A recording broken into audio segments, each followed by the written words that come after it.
All right, so thanks everybody. I don't have slides, just going to keep it casual. As you can tell, I am ex-military. As you can probably guess, that was the Air Force. But appreciate y'all being here today. So my intent today is to talk to you obviously about critical infrastructure. That's the title, but really the critical part of critical infrastructure, which is those operational technology systems. Sometimes we call them industrial control systems. We never call them IoT, despite what the marketing teams want. There's a lot of difference between Alexa and a gas turbine. Just try to keep them separate and we'll be good. And I want to talk to you about sort of where we've been as a community, where we're going, and then because this is a more of an intimate session, I do want time for actual questions and interactions. Outside my job at Dragos, I do still teach at SAN, so I will randomly start calling on you if you don't ask questions, but we'll make it light. So, cool.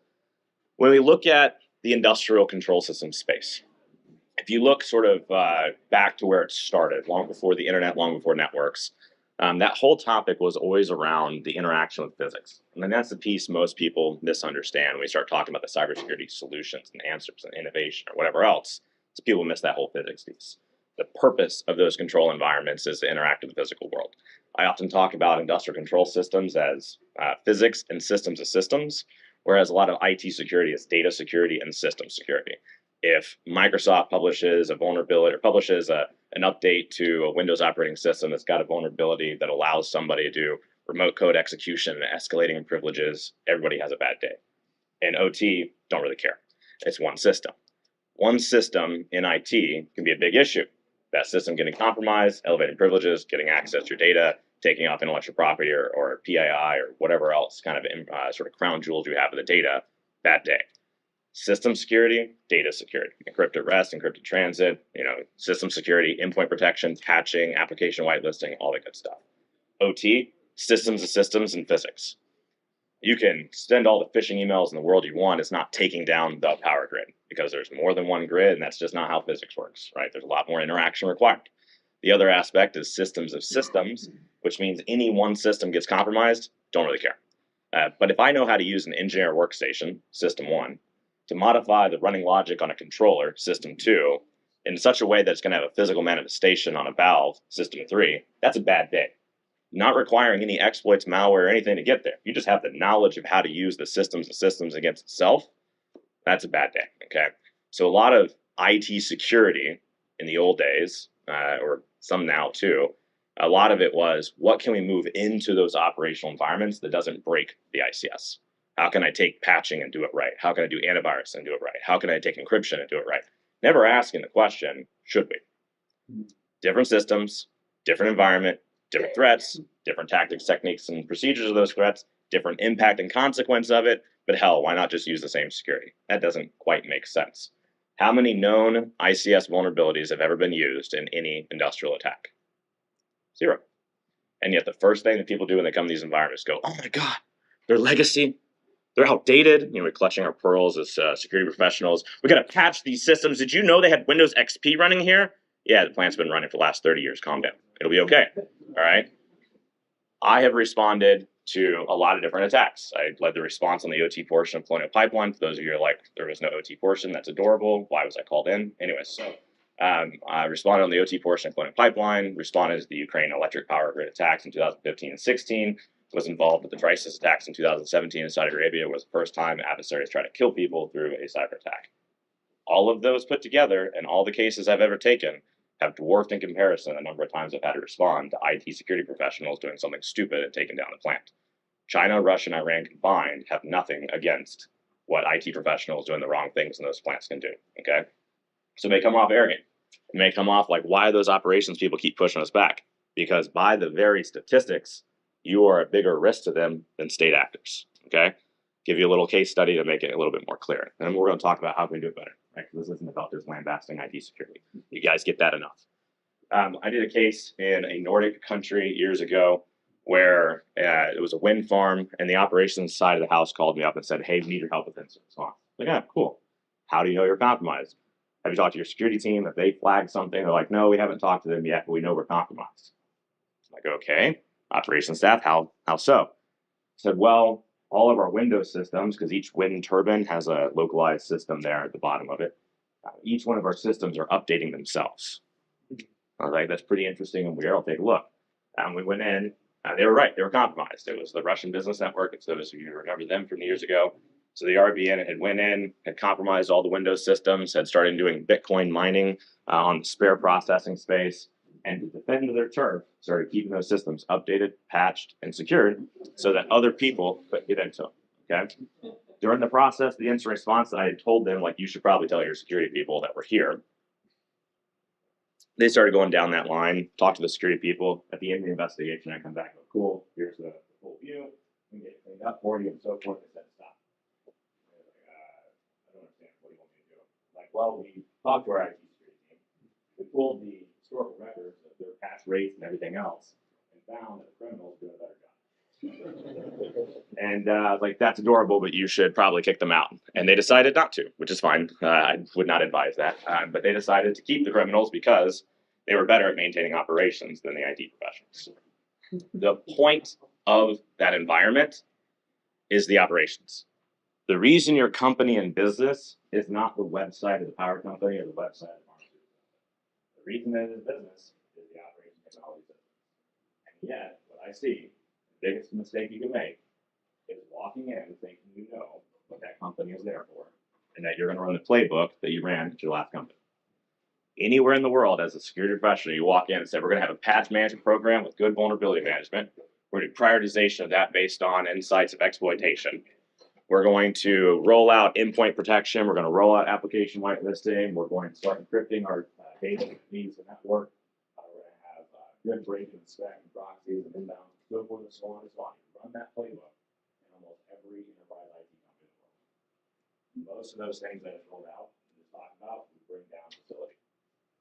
The point is, in operational technology, if you want to do it right, learn the mission first, which is actually where a lot of our military brethren and sisters and others do really, really well. It's okay. It was going to be an Army guy. Anyway, so if you know the mission, know what we're trying to accomplish before you start coming up with the answers, you're probably going to be okay. If you walk in with what you think the answers are before you know what the mission is, that's just called bias. You're just bringing your bias from previous backgrounds and experience of what you think the right answer is. So let's look at that trend. Over the years, our industrial networks were highly disconnected, segmented type environments. People talk about the air gap, it's been dead forever, but in nuclear power, you still have air gaps. Outside of that, you don't. But anyways, we've had these highly segmented, disconnected networks. People are talking about how we're now getting connected in this thing called IT-OT convergence. They back up everybody for a second and say, that shit happened 10 years ago, okay?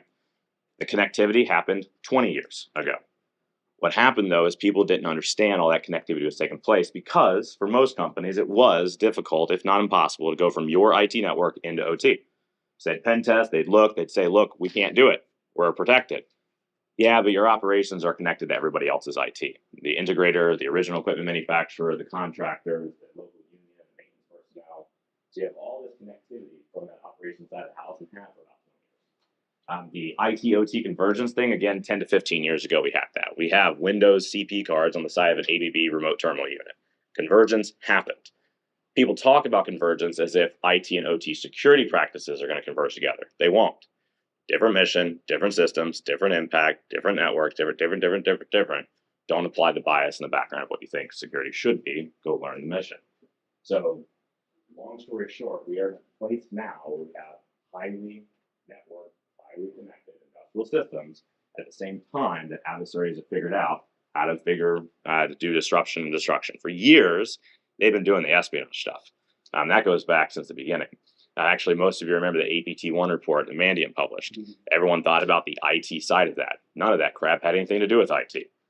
Why was it all focused on IT in the report? Because that's where they had access and expertise to go get forensics.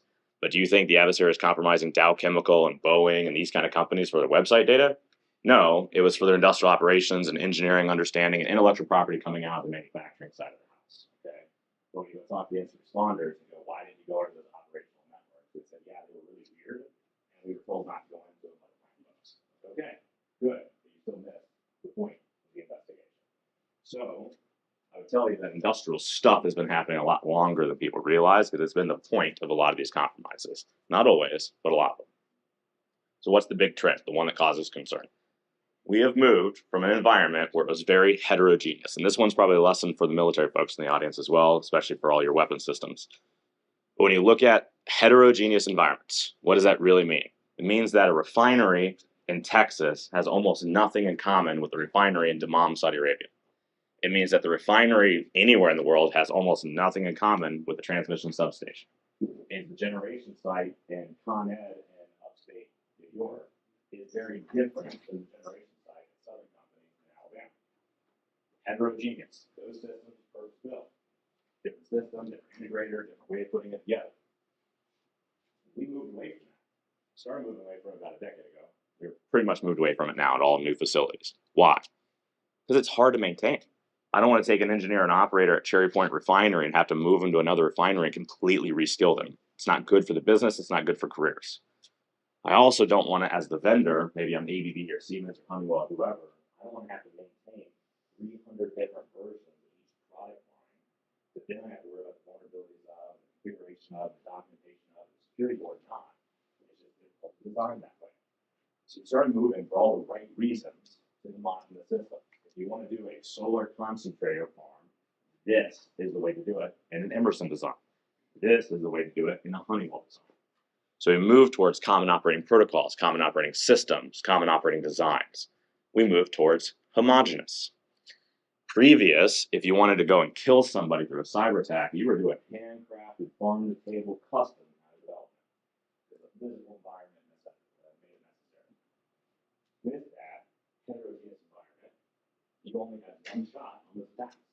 Crisis, the one I mentioned earlier, also known as Triton, deployed in 2017 in Saudi Arabia, compromising a safety system such that they were trying to cause an overpressurization event that would have killed 30 to 60 people at that facility. The information security community talked about indicators of compromise and sharing them. That was the stupidest shit I've ever seen. That malware only works on that specific safety system and that specific design. Not because they tried to do it differently, they would love for it to do more, but because that physical environment, the integration of that system to get to an overpressurization event only occurs in that way, in that construction of the malware. If they want to go after another facility, they could use the same TTPs, but they'd have to redesign portions of the malware to do that. So passing around indicators, probably not the right way to look at it. But now that we've gone more homogeneous, it means that I can develop something that can scale. So I did my testimony in 2018. I got asked the question, like most do when you're a security professional, what keeps you up at night? I was like, not a whole hell of a lot, actually. I sleep really well. Like, I'm happy, I'm good, post-military, never joined one of these days. We'll get there, okay? Life's good, okay? I was like, I'm not worried. I was like, a lot of these scenarios are coming up with are fanciful. I was like, however, I am worried about 4 or 5, maybe even 6 years from now when we go more homogenous. Because right now, we are practicing as a community on being digital janitors. Something happens, it happens at that one facility, we come in, we clean up, we leave, we're done.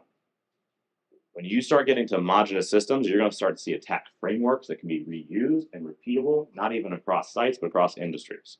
When that happens, this is no longer the digital janitor era. That's all everyone's hyped up about cyber war or whatever the fuck you want to call it. That's it. That's when we start dealing with capabilities that are reusable and talking about intent versus opportunity capability. 4 years after my testimony is when we found pipe dream. For those of you that haven't looked at it, I'm not going to go to all the details. It's all out there. I've given other speeches and other presentations about it, but here's the gist of it. An adversary developed a capability in such a way that it's taking advantage of some protocols and some software stacks that are pretty much everywhere now. This capability can cause physical effects as well as disruptive effects in everything from a refinery to a pipeline to an electric substation site to servo motors on unmanned aerial vehicle craft. I don't know what you're calling them now, remotely piloted. That was the big thing when I was in. It was like, unmanned. I was like, it's not unmanned. Remotely piloted. The point is, this capability is something that's repeatable. And everyone's talking about, what vulnerabilities is it using? Well, how does it work? It's using native functionality. If I can open up a circuit breaker as an operator, I can open it up as an adversary. If I can cause an overpressurization event that the safety system has to stop naturally in the process, you can make it do it unnaturally. So we've moved now into this era where we have hyper-connected systems with adversaries that understand the physical consequence, with capabilities that can be reused and rescaled. That means that our security professionals need to step it up. Now, I'm sure you're already doing a ton. You feel completely overburdened, not enough resources. The last thing you need to do is have some guy in a conference setting tell you they need to do more. But I'm telling you where we're going and what's happening. And for those of you that are obviously paying attention with China and the rest of it, this isn't one of those, one day it's coming. It's here. And if you can't figure out how to get into your industrial network to even look for it in the first place, you got challenges. Okay. So to bring it back to innovation, and I'll open up questions. A lot of the innovation I see happening in industrial security is classically problem searching for, or excuse me, answer searching for a problem. It is classically science projects and fun stuff that sounds interesting. I'm going to do level 0 monitoring with sensor data. Why? What are you trying to accomplish? But I could better detect the cyber attack. I mean, after the facility blew up. Great. Like, that's adorable. But maybe we should do the whole left of boom thing. What do we actually need? Well, let's do endpoint protection. Good company, good partner of ours.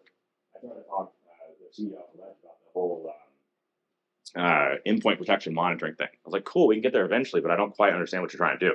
Oh, we're trying to get our endpoint validated to go on to like HMIs and engineer workstations, things like that. I'm like, great. You know what the validation process is? They exclude all the software files and folders associated with the engineering software and just let you monitor the Windows system.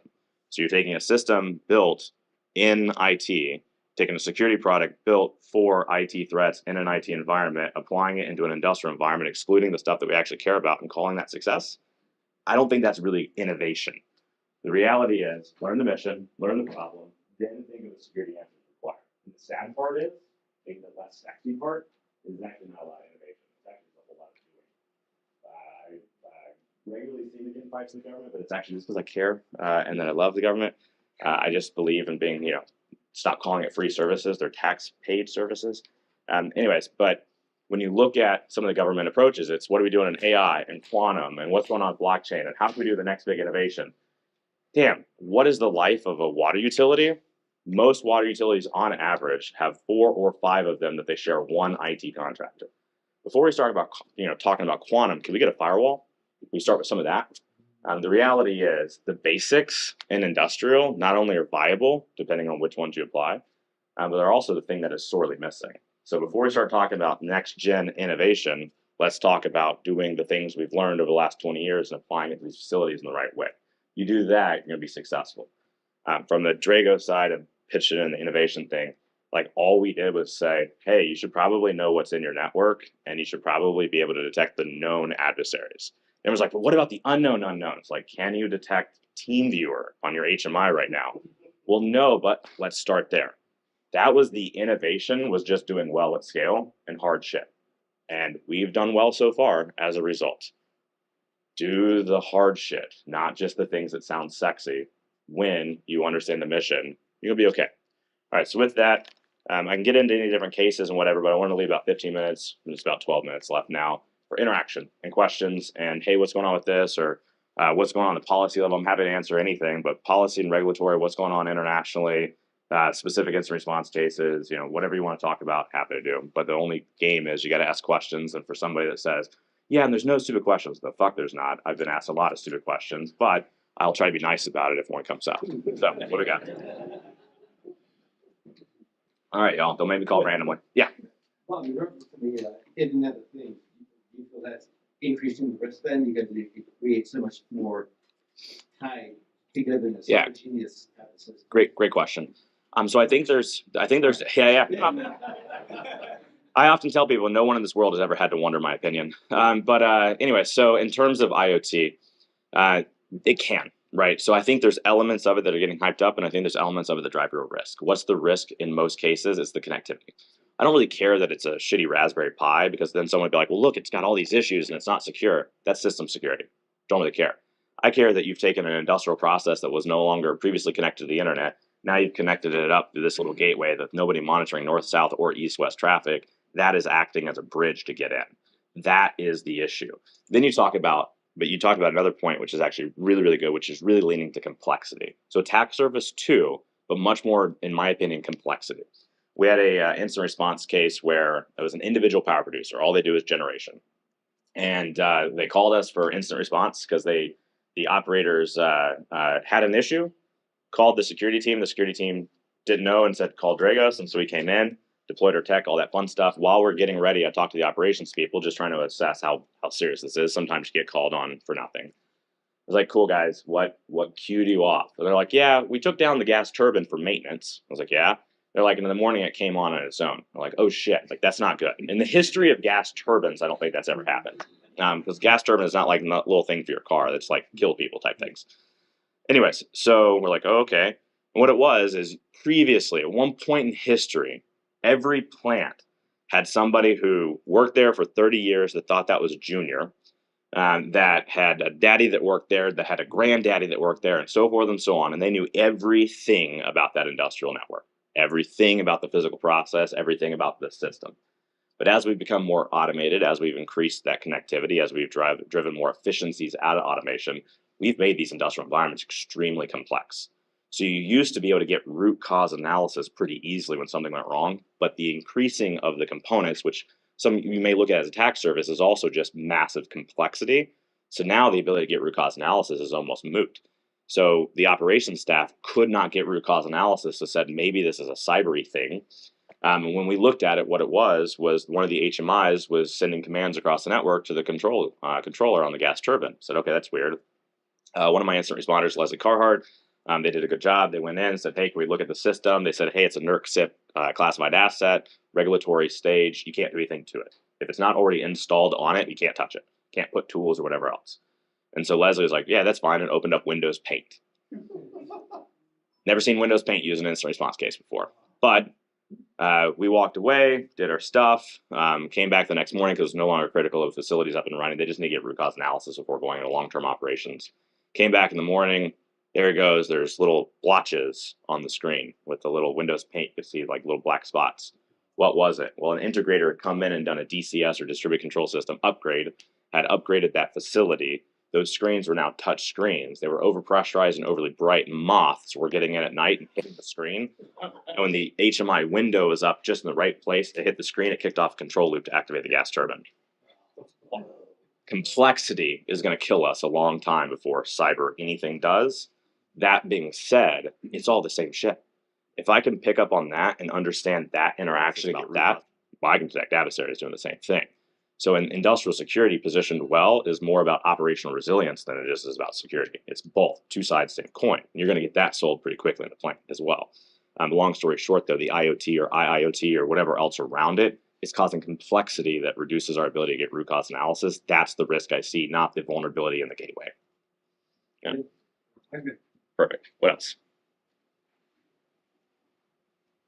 Why are you hesitating in terms of life cycle saying we're just heterogeneous versus saying it's more platform as a service? That's some turbine, in that same example, is not going to just start selling turbines to oil companies anymore. They're going to sell uptime. Yep. Of turbines. Yeah, Siemens is already doing that for sure. All that other stuff. Yep. So, I mean, I want to see there's really kind of an opportunity. Something like Caterpillar or the turbine manufacturer treat it as a platform as a service, doing theirs to maintain, theirs to monitor, and everything else. I mean, we have to there's kind of an inflection point here that it's now platform as a service versus everyone kind of rolling their own. Yeah, no, it's definitely happening. Yeah, it's definitely happening. But that actually increases additional complexity because now no longer is it just a homogeneous environment. It's a homogeneous environment that you have contractually no obligation for, no ability to understand what's inside of it. For any of the folks that have ever been in the Navy, you've already lived this on ship. When it's like, hey, can I go look at that network? Sorry, no, the shipbuilder already built that out and contracted out. You're not allowed to touch it. Well, I need to do these security updates. Not allowed to touch it. While I was in the Air Force side doing the offensive piece of the operations, we had a weapon system that was maintained by the contractor. We found efficiencies we could do to make all of our lives better, and we built the code. We weren't allowed to touch it and apply it. We had to pay them $500,000 to apply our code. What's happening is natural. That platform as a service thing is absolutely happening. Siemens no longer wants to sell turbines. They want to sell kilowatt hours. That's what they're in the business of. They want to be no longer an industrial company. They want to be a data company. I talked to all their different CEOs. They all say that same shit. My sort of rebuttal to them is, well, then I'm just going to get Amazon. You're going to be irrelevant. If you don't realize that you're an industrial company, you don't sell industrial equipment anymore, and you don't maintain internally expertise about industrial equipment, then what the hell is the difference between a Siemens and Amazon? So I'm worried about them for their companies, but that's not my company, not my circus, not my monkeys. In terms of the complexity, you're now adding massive complexity by doing that platform as a service stuff. And so the inflection point really is just we're going to have the equivalency of Schrodinger's ICS. No one's going to have any idea if the cat's alive in the box or not. All right, one more time, one more question. Maybe good. All your peers are watching you, and they're going to be like, this better be a damn good question. Yeah. If somebody's coming from a traditional IT security background, if you want to go into OT security, what do you suggest? Yep, great. Couple things. Number one, if you go on Google and type in "getting started in ICS security" and my name, Robert Lee, getting started in ICS security, Robert Lee, you'll find a blog that I wrote with a bunch of free resources and guides, and here's the right papers, and this is how to think about this. Here's some good YouTube videos on how wastewater treatment facility works, and so forth and so on. First, do that to learn the language, right? You don't want to walk in and be like, "What's a PLC?" Like that's not the conversation, right? So learn the language. Once you learn the language, then you need opportunities to get into those facilities. Usually, that's going to go work at an asset owner and operator. Everybody wants to jump to a Mandiant or Dragos or whatever else. No offense to anybody, no matter how much I love everybody, that's not the right path. Right path is start at a utility, a manufacturer, somebody that's doing the mission. Because I don't want you to come in with a bunch of bias from IT. I want you to go see it yourself, then come back. So learn the language, then go work at an asset owner or operator. If you don't want to do that and you want to do consultancy stuff, that's fine, but join a consultancy that's willing to treat you as a junior individual. As an example, when we find some incident responders as an example, we want to pull over, and they don't want to go work at a utility first. They want to keep doing instant response. So when we pulled Leslie Carhart as an example, Hacks for Pancakes for the folks that know them on social media, very accomplished incident responder. And when they joined our team, it was, you're starting over. So they were a junior individual, not allowed to touch anything, going on more of a journeyman program, going side saddling on assessments until we qualified them to say, okay, now you can go. So instead of a UCT Air Force model, think more INWT model, if that makes sense.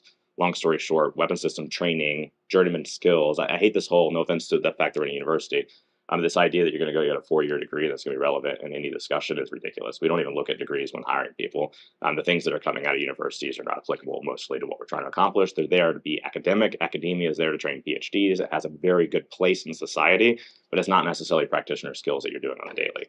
I'd care more that you get a Splunk training class than I do a 4-year cybersecurity degree about why information security is important. That being said, trading, trade schools, journeyman programs, that shit works. Get hands-on in those environments and make sure that my ICS isn't your first ICS and we can talk. That's how most of them are going to treat you, so you want to keep that in mind. Learn the language, go work at an asset owner operator, or start over at a consultancy. Cool. With that, I'm out of time. Thanks everybody for your time. Take care. On behalf of the MCPA, here is our MCPA crab hammer. Thank you. That's fantastic. Carol, too. Yeah, well, thanks very much. And, I'd like to take a quick poll. How many of you have seen arguably the best cyber movie ever made? Star Trek II, Wrath of Khan. Yeah. What really lame hand raising this is. All right, well, I'm Greg Tuhill, Director of CERT and Professor of Cybersecurity at Carnegie Mellon University, a proud MCPA member and advisor, and a fellow airman. Yesterday in my class up at Carnegie Mellon, I referred to Wrath of Khan as the best cyber movie ever. And why? Well, first of all, Kirk admitted that he hacked into Starfleet's computers to defeat the Kobayashi Maru. Okay, Kobayashi Maru is now snuck into our vocabulary as cyber professionals. But in minute 52 of the movie, and I've got it on my phone so I can show you later, Kirk issued one of the best pieces of cyber advice that we as a community should embrace, and Rob Lee epitomizes. Kirstie Alley, before she was on Cheers, 3 Men and a Baby, and Slim Fast commercials, premiered in that movie as Lieutenant Saavik. Kirk and the Enterprise were in a pickle because Khan, the ruthless villain, had commandeered the USS Reliant, had used it to attack the Enterprise. They wanted the data from the Genesis project. It was grim. They looked like they were all going to die. Khan gave them 60 seconds. 60 seconds to live. You're commanding a starship. What do? You turn to Spock, you're number one, say, get me the command codes for the Reliant. Spock raises the eyebrow and says, command codes? Khan's genetically engineered. He's a smart guy. He's probably changed them. Kirk barks back. Do it. It's all we've got. Kirstie Alley says, I don't understand. And Kirk says the infamous words every cyber professional should understand and embrace. Kirk says, it's important to understand how things work on your enterprise. I threw in the year, but he said, it's important to know how things work on a starship. What's your enterprise? Your enterprise is more than enterprise IT. Rob Lee got that, and he got it early. He's an evangelist for cybersecurity and the fact that we are a nation at risk.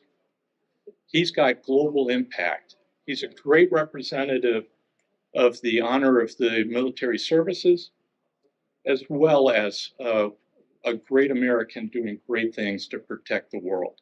So on behalf of the Military Cyber Professional Associations, I would like to present you with this certificate, awarding you the Order of Thor medal, and it is my honor, and I've given out thousands of medals during my 40 years since I got my commission. I'd like to present you with this medal that I would hope that you will wear proudly for at least 5 minutes around the building.